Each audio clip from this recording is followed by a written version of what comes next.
कारण प्रधानमंत्री मोदींच्या कारकिर्दीमध्ये भारताला एकही मित्र नाही सच्चा, लक्षात घ्या. शेजारच्या राष्ट्रातही मित्र नाहीत आणि बाहेरही मित्र नाही. जे मित्र होते ते आपण गमावलेले आहेत. अशा वेळेला मोदींना राज्यांच्या मुख्यमंत्र्यांशी बोलावं लागतंय.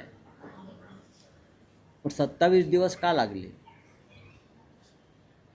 ज्या दिवशी युद्ध सुरू झालं त्यानंतर परिस्थिती हाताबाहेर गेली, बिघडत गेली, तेव्हाच त्याने सर्वपक्षीय बैठक दिल्लीत बोलवायला हवी होती.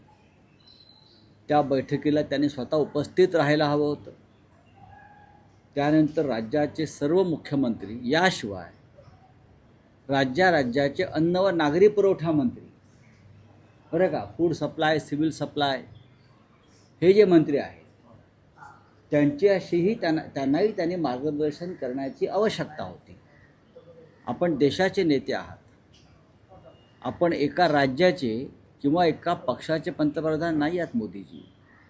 पण आज तुम्ही देशाला रॉकेलच्या रांगेत उभं करून मुख्यमंत्र्यांशी चर्चा करताय. ठीक आहे, बघू चर्चेतून काय निष्पन्न होत आहे.